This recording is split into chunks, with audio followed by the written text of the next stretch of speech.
Hello friends, welcome to home food recipes. આજે આપણે બે જાતના કાચા પપૈયાના સંભારા કેવી રીતે બનાવવા એ જોઈશું. આ સંભારા બનાવવામાં એકદમ સરળ છે. તમે એને ફાફડા સાથે સર્વ કરી શકો છો કે વણેલા ગાંઠિયા સાથે પણ સર્વ કરી શકો છો. બંનેની સાથે આ સંભારાનું કોમ્બિનેશન એકદમ ટેસ્ટી લાગે છે. ફક્ત 10 જ મિનિટમાં આ પપૈયાનો સંભારો બનીને તૈયાર થઈ જાય છે. તો ચલો એને બનાવવાનું શરૂ કરીએ. સૌથી પહેલાં અહીંયા મેં એક કાચું પપૈયું લઈ લીધું છે. એનો આપણે આગળનો અને પાછળનો જે દાંડીવાળો ભાગ છે એ થોડોક કાપી લઈશું. હવે આપણે પપૈયાને આ રીતે ઊભું રાખીને બે ભાગમાં વચ્ચેથી એને કાપી લેવાનું છે.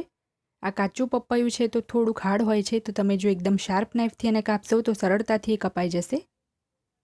હવે એની અંદરના જેટલા પણ બિયા છે એ બધા જ આપણે કાઢી લેવાના છે. એક પણ બીયો આપણે રહેવા નથી દેવાનો. અહીંયા મેં 800 ગ્રામ જેટલું પપૈયું લીધું છે. એમાંથી ફક્ત હું 300 ગ્રામનો જ સંભારો બનાવીશ. તો હવે આપણે પપૈયાની જે પાછળની ગ્રીન સ્કિન છે એને હટાવી લેવાની છે. આ સંભારાને તમે છાલ સાથે પણ બનાવી શકો છો, પણ હંમેશા હું એની છાલ કાઢ્યા પછી જ એને બનાવું છું. જો તમને સ્કિન સાથે પસંદ હોય તો તમે સ્કિન સાથે પણ આ સંભારો બનાવી શકો છો.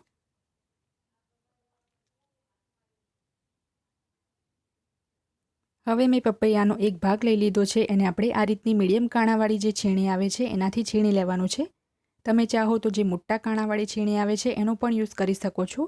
બંનેથી ટેસ્ટમાં કોઈ ફરક નહીં પડે. તો આખા પપૈયાને આપણે આ રીતે છીણી લેવાનું છે. તમે જોઈ શકો છો 300 ગ્રામ જેટલું અહીંયા મેં છીણેલું પપૈયું લીધું છે. એને હવે આપણે બે સમાન ભાગમાં વહેંચી લઈશું, કારણ કે આપણે બે જાતના સંભારા બનાવવાના છે.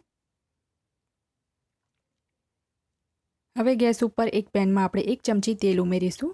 તેલ ગરમ થઈ જાય એટલે આપણે 1/8 ટીસ્પૂન રાઈ અને 1/4 ટીસ્પૂન એટલે કે 5 ચમચી હિંગ ઉમેરીશું. બંનેને બરાબર મિક્સ કરી લઈશું. રાઈ બરાબર ફૂટી જાય એટલે આપણે એની અંદર 150 ગ્રામ જેટલું છીણેલું પપૈયું ઉમેરી દેવાનું છે. પોણા ચમચી જેટલું આપણે એની અંદર મીઠું નાખીશું. મીઠું તમે ચાખીને તમારા સ્વાદ મુજબ વધારે ઓછું લઈ શકો છો. હવે એની અંદર આપણે અડધી ચમચી ચાટ મસાલો અને 1/4 ટીસ્પૂન એટલે કે 5 ચમચી હળદર ઉમેરી છે. હવે એમાં આપણે 1.5 મોટી ચમચી એટલે કે 1.5 ટેબલસ્પૂન દળેલી ખાંડ ઉમેરી છે. હવે એમાં આપણે લીલા મરચાં ઉમેરીશું. 2 નંગ લીલા મરચાંને મેં વચ્ચેથી સ્લીટ કરી લીધા છે એ ઉમેરીશું. જો તમે શરૂઆતમાં તેલમાં ઉમેરવા માંગો તો પણ ઉમેરી શકો છો. 1/4 ટીસ્પૂન અધકચરા કરેલા કાળા મરી ઉમેર્યા છે. હવે આ બધી જ વસ્તુને બરાબર મિક્સ કરી લઈશું. એક વખત તમારે ચાખી લેવાનું છે. જો કંઈ ઓછું લાગે તો તમે ઉમેરી શકો છો. બરાબર મિક્સ કર્યા પછી ફક્ત 2 મિનિટ આપણે એને ધીમા તાપે કૂક કરીશું. એકદમ આપણે એને વધારે કૂક નથી કરવાનું. 2 થી 3 મિનિટ પછી હવે આપણે અડધા નંગ લીંબુનો રસ એની અંદર એડ કરી દઈશું. 1 ટેબલસ્પૂન જેટલો આ લીંબુનો રસ છે. લીંબુના રસની જગ્યાએ જો સિઝન હોય તો તમે કાચી કેરી પણ છીણીને એડ કરી શકો છો. પપૈયાનું જે ફ્લેવર હોય છે એકદમ માઇલ્ડ હોય છે, એકદમ ફિક્કું હોય છે, તો બધા મસાલા તમારે વધારે જ ઉમેરવાના છે તો જ એનો ટેસ્ટ સારો આવશે. તો હવે આ સંભારાને આપણે સર્વ કરી લઈએ. આ સંભારાને તમે ફાફડા અને ગાંઠિયા સિવાય જે બેસનની પાપડી આવે છે એની સાથે પણ સર્વ કરી શકો છો. તો આ આપણો વઘારેલો સંભારો બનીને તૈયાર છે. હવે બીજો સંભારો બનાવીશું. તો એ માટે એક બાઉલમાં આપણે 150 ગ્રામ જેટલું છીણેલું પપૈયું ઉમેરી દઈશું. પોણા ચમચી જેટલું એની અંદર આપણે મીઠું નાખીશું. મીઠું ઓછું લાગે તો તમે ચાખીને એડ કરી શકો છો. અડધી ચમચી એમાં આપણે હળદર ઉમેરીશું. અડધી ચમચી આમચૂર પાવડર ઉમેરવાનો છે ખટાશ માટે.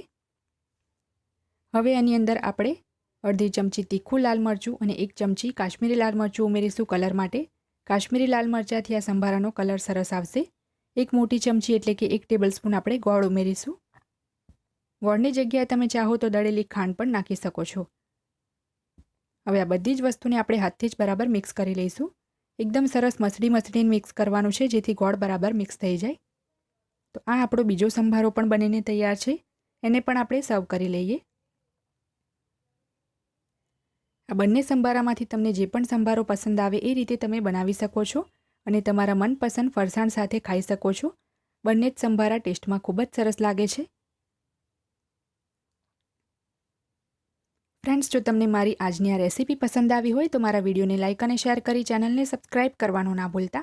સબસ્ક્રાઇબ બટનની બાજુમાં જે બેલ આઇકન છે એને પણ દબાવજો, જેથી તમને મારા દરેક નવા વિડીયોની નોટિફિકેશન મળતી રહે. અને જો તમારે મારો આ જ વિડીયો હિન્દીમાં જોવો હોય તો એની પણ મેં લિંક નીચે ડિસ્ક્રિપ્શન બોક્સમાં આપી દીધી છે. તો મળીએ નેક્સ્ટ વિડીયોમાં. ત્યાં સુધી આવજો.